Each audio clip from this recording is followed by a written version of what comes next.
अच्छा opening throw यहाँ पर नीरज चोपड़ा का और सफेद झंडा आपने ऑफिशियल को लहराते हुए देखा। लीगल थ्रो है और 87.03 he will not do it. Gold medal आ गया है भारत को ट्रैक एंड फील्ड में पहली बार। नीरज चोपड़ा का नाम याद कर लीजिए, इतिहास बन चुका है टोक्यो 2020 में। नमस्कार जी, मैं Neeraj Chopra, javelin thrower, Tokyo Olympic में गोल्ड जीता था।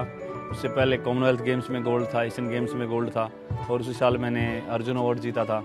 पर उस सबसे पहले खंडरा गांव का रहने वाला, अपनी फैमिली का प्यारा और कुछ इम्पॉसिबल करने का सपना देखने वाला नीरज चोपड़ा।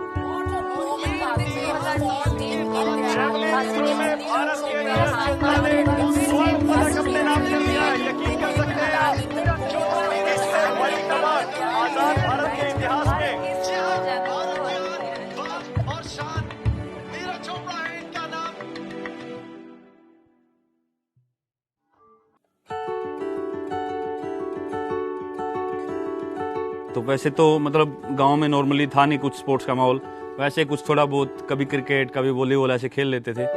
पर फर्स्ट टाइम ऐसे 2010 के एंड में ऐसे हुआ था कि मैं स्टेडियम में जाऊं और जो अंकल थे काफ़ी स्पोर्ट रहा उनका सबसे छोटे चाचा है जो, और बाकी फैमिली का भी काफ़ी उस टाइम पे स्पोर्ट था कि पूरे गाँव से अलग मैं पहला लड़का था जो वहाँ पर जाना शुरू किया और बिल्कुल एक अलग फील्ड मैंने चुना। जब मैंने शुरू किया था ग्राउंड पे जाना तो मन में यही बात थी कि यार क्यों कर रहा हूँ मैं ये सब कुछ, किस लिए? अपना आराम से खा रहा था, यहीं पे खेल रहा था, सब कुछ ठीक था, क्योंकि उस टाइम पे पता ही नहीं था कि मैं कर क्यों रहा हूँ, टारगेट ही नहीं था कुछ आगे। हमारा तो माइंड सेट था कि इसको यार कुछ अलग ज़िंदगी देनी है, अपने वाली नहीं रखनी। लेकिन उसका माइंड सेट होने में टाइम लगा। जब तक उसको लगा कि यार अत्याचार हो रहा है, ज़्यादा ही हो रहा है कुछ, तो बेचारा वो मम्मी पापा को शिकायत करता, वो सुनते नहीं थे, कहते कि यार जो ये कर रहे हैं ना वही है भाई, हम नहीं तेरे लिए बोल सकते। ट्रेनिंग जब शुरू करते हैं, खासकर कि पहले एक वीक या 10-15 दिन, तो वो काफ़ी मुश्किल होता है क्योंकि जब पेन होता है हमको, सुबह उठते हैं और ऐसा मन करता है कि यार ना ही जाएं। तो शरारती नीरज शुरू से ही था। कभी भैंसों में गया तो किसी भैंस की पूंछ आपस में बांध दी, चारा काटने की मशीन थी उसमें कोई शरारत कर दी। तो ये तो एक बाल सुलभ कलाएँ थी उसकी, वो हमेशा करता रहा और उस पर कई बार ज़्यादा कर देता था तो उसकी पिटाई भी होती थी। तो वो काफ़ी ऐसी ऐसी कुछ हरकतें होती थी। पर जब से मैंने ग्राउंड पे जाना शुरू किया तो ये सभी चीज़ें छूटती आ गई और फिर मैं अपनी जो ट्रेनिंग के लिए सीरियस होता गया। पहले तो ग्राउंड पे गया था तो सिर्फ मैं वही फिटनेस मेंटेन करने और पतला होने के लिए गया था। उस टाइम पे वहाँ पे जेवलिन थ्रो करते थे तो मैं हमेशा देखता था, बाकी स्पोर्ट्स भी थे लेकिन जेवलिन एक ऐसा स्पोर्ट था कि जो मुझे डेली मैं देखता था और मेरे दिल को छूता था कि यार ये मुझे भी करके देखना है कभी। चलते चलते मैंने इसको ध्यान से, मैंने 1-2 राउंड में देखता रहा इसको, मैं भी वार्म अप करता रहा। फिर मैंने इसको पूछा कि तू मेरे को एक बार थ्रो करके दिखा दे। जब मैंने थ्रो करके दिखाया सभी को तो 40 मीटर के आसपास 15-20 दिन में वो कवर किया था। तो यानी इतनी दूर नहीं फेंक रहा था, लेकिन जो इसकी आर्म बहुत फ्लेक्सिबल थी, तो जेवलिन के लिए मस्ट नीड चीज़ है। तो उसको देख के मुझे लगा कि हाँ ये जेवलिन कर सकता है। और इसकी बिल्ड भी ठीक थी, उस टाइम तक अच्छा फिट हो चुका था ये। उन्होंने भरोसा दिलाया हमारे को कि इसको हमारे पास छोड़ दो, या हम इसको बेटर कर लेंगे। फिर उसने ऐसा करा जी, कभी ब्याह शादी में, कभी त्योहार ने, किसी के फंक्शन में, तो गांव में किसी का कुछ नहीं करा उसने, सब कुछ छोड़ कर अपने बस गेम के पीछे लग रहा। तो इतना जुनून हो गया था उसके प्रति कि मैं कहीं भी खेत में जाता, मुझे कुछ भी डंडी मिल गई तो मैं डंडी उठा के फेंक देता था, या फिर सिंग में से वो झाड़ू निकाल के फेंक दी तो वो पूरी झाड़ू खराब कर देता था। पहले साल तो इतना अच्छा परफॉर्म नहीं किया, ठीक ठीक, पर मैंने इसको कोशिश की पहले साल ये जितने भी कंपटीशन खेल, जहाँ भी फेंकने का जब मौका मिले तो मैंने इसको भेज दिया कि तू चला जा। ये बोला कि अभी इतनी तैयारी नहीं है भाई साहब। मैं कोई बात नहीं, तेरे को बस फेंकना है, कंपटीशन का फोबिया है जो वो खत्म करना, मैं जहाँ पे भी मौका मिलेगा वहाँ पे फेंकेंगे।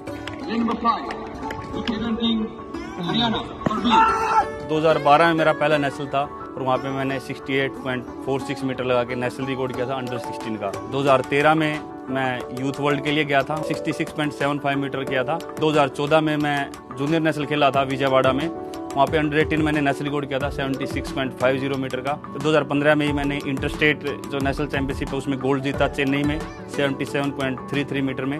उसके बाद 2016 में मैंने south Asian games SAF games में गोल्ड जीता था 82.23 मीटर में। 2017 में एशियन चैंपियनशिप में मैंने गोल्ड जीता था मीटर रिकॉर्ड के साथ 85.23 मीटर में। 2018 में जो कॉमनवेल्थ गेम्स में गोल्ड था 86.47 मीटर लगा था। उसके बाद एशियन गेम्स में मैंने गोल्ड जीता 88.06 मीटर में, और उसके बाद मुझे इंजरी हो गई थी। इंजरी जैसे खिलाड़ी है उसके मतलब जीवन में एक ऐसा मोड़ आता है कि उसके बाद उसको पता नहीं होता कि मेरा दोबारा जीवन इम्प्रूव होगा, दोबारा गेम में लौट के आऊँगा, या यही मेरा करियर खत्म हो जाएगा। कुछ नहीं खेल पा रहा था और काफ़ी एक नेगेटिव कई बार थॉट आ जाते हैं मन में। तो वहाँ फैमिली का रोल होता है कि उस समय उनका मोरल डाउन ना होने दे। तब हम लोग नीरज से जब भी बात होती थी अक्सर कहते थे कोई बात नहीं यार, ठीक हो जाएगा, ये तो अक्सर लगती रहती। देखो जी, हमारा तो यही है, जो बच्चे ने जितना लगाव करके रखोगे तो बच्चे का भी लगाव उसमें रहेगा, तो माँ का भी उसमें रहेगा। हम तो ये कम है, देख घर बैठा कुछ नहीं है जी, बाहर छोड़ कर सब कुछ है, या तो देख माँ तो छोड़नी पड़ेगी। मैंने मन में ये चीज़ बैठा ली थी कि ये एथलीट की लाइफ है और एथलीट की लाइफ में ये चीज़ जुड़ी हुई है।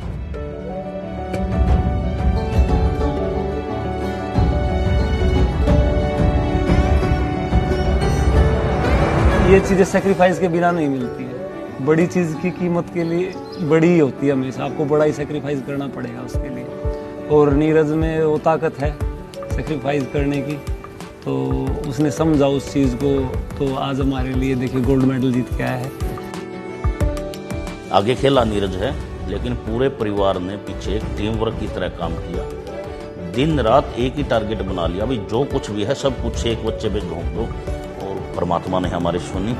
अभी जो है वो हमारे सफ़र की ना शुरुआत है। हम तो यही चाहते हैं कि कम से कम भी 2 ओलंपिक तक और ये ऐसे ही रिपीट करके अपने को बेटर करें। जब ये टाइटल रिपीट होंगे ना, तब अपने कंट्री, अपने देश के लोगों को एहसास होगा कि यहाँ अपने ही देश में इतना टैलेंट है कि यहाँ इम्पॉसिबल कुछ भी नहीं है। जो हमने कच्ची पक्की गलियां, मिट्टी, कंकर, पत्थर सब हटाए थे, सबको चुन चुन के रास्ता बनाया था, अब जो आने वाली हमारी पीढ़ी है उसको रास्ता बना बनाया मिला, उसको सिर्फ उस ट्रैक पे दौड़ना है। जब जब नीरज ने एक उपलब्धि हासिल की, तब तब हमारे गांव में बच्चों की ग्राउंड पे स्ट्रेंथ बढ़ती गई। आज टोक्यो ओलंपिक के बाद तो ऐसा लगता है कि हर घर से कोई ना कोई बच्चा ना ग्राउंड पे ही मिलता है। आज 1 मेडल आया है, या ओलंपिक में 7 मेडल आए हैं, इसकी जगह आगे 10 आएंगे, फिर उसके आगे 20 आएंगे। फ्यूचर जनरेशन के लिए मेरा एक ही मैसेज है कि आपको किसी भी चीज़ में इंटरेस्ट है, उसमें चाहे स्पोर्ट्स है, स्टडी है, ई स्पोर्ट्स हैं, या फिर डांसिंग है, सिंगिंग है, आप किसी भी फील्ड में जाओ, अपना मन से खुश हो के उसमें मेहनत करो और आपको ज़रूर उसमें सक्सेस मिलेगी।